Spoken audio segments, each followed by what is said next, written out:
இந்த ட்ரைலர் பார்த்தீங்கல்ல, அதில் ஹீரோயின் வந்து தனுஷை ஒரு முத்தம் கொடுக்குறாங்கல்ல, அது எவ்வளோ சந்தோஷமாக, அது குட்டியாக இருக்கும். அந்த முத்தம் வந்து ரொம்ப குட்டியாக இருக்கும், ஆனால் அது ரொம்ப சந்தோஷமாக இருக்கும். அந்த மாதிரி இந்த படத்துக்குள்ளே அந்த முத்தம் மாதிரி நான் ரொம்ப சின்னதாக இருந்தால் கூட எனக்கு ரொம்ப சந்தோஷம். தனுஷ் சார் மேலே வரும்போதே சொன்னார், கொஞ்சம் பார்த்து பேசுங்க சார், கொஞ்சம் நம்மளை மாட்டி விட்றாதீங்க, கொஞ்சம் நம்மளை மாட்டி விட்றாதீங்க அப்படின்னாரு. எனக்கு தெரிஞ்சு இந்த ரொமான்ஸ் இருக்கு இல்லையா, அந்த ரொமான்ஸ் தான் பெரிய ஹீரோயிசம். மக்கள் திலகம் எம்ஜிஆரை பார்த்தோம்னா அவர் என்னதான் ஆக்ஷன் மக்களுக்கு நல்லது என்ன சொன்னால் கூட அவருடைய ரொமான்ஸ் வந்து ரொம்ப பிரமாதமான ஒரு விஷயமா இருக்கும்.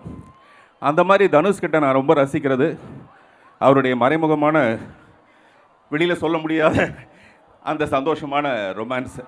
அதை நான் உண்மையிலேயே ரொம்ப ரசிக்கிறேன், அதை நான் சொல்லணும்னு ஆசைப்பட்றேன், அவ்வளோதான். 35 வருஷத்தில் நிறைய டைரக்டர்ஸ்ட்டு ஒர்க் பண்ணியிருக்கேன். அதில் ஒரு 4-5 பேரை மட்டும்தான் நான் டைரக்டர்னு அக்செப்ட் பண்ணிக்குவேன். மீதி எல்லாருமே ரைட்டர்ஸாக இருப்பாங்க. ஆனால் சில டைரக்டர்ஸ் மட்டும்தான் இந்த நடிகர்கள்ட்ட இருந்து இப்படிப்பட்ட ஒரு நடிப்பை கொண்டு வரணும். அந்த மாதிரி என்னுடைய 1000ல் ஒருவன் மிஸ்டர் செல்வராகவனுடைய அவர்கிட்ட நான் வந்து ஒரு முழுமையான டைரக்டரை பார்த்து நான் ரசித்தேன். அதுக்கு அடுத்தபடியாக அவர் வீட்டில இருந்தே மறுபடியும் இன்னொரு சிங்கக்குட்டி. நான் லாஸ்ட் டைம் அந்த சென்னையில் நடந்த ஃபங்க்ஷனில் நான் பேசும்போது சொன்னேன், தனுஷ் வந்து வந்த உடனே என் தலையில் கை வச்சாருன்ட்டு. அதை நான் வந்து ரொம்ப செல்லமாக, அதாவது என்னென்னா அவர் மேடையில் பேசும்போது சொன்னார், பார்த்திபன்னா எல்லாத்தையும் வித்தியாசமாக செய்கிறீங்க இல்லையா, அதனால் நானும் வந்து இந்த பார்த்திபனை இன்னும் கொஞ்சம் வித்தியாசமாக காட்டணும்னு ஆசைப்பட்டேன்னு. அதை நான் ரொம்ப ரசித்தேன்.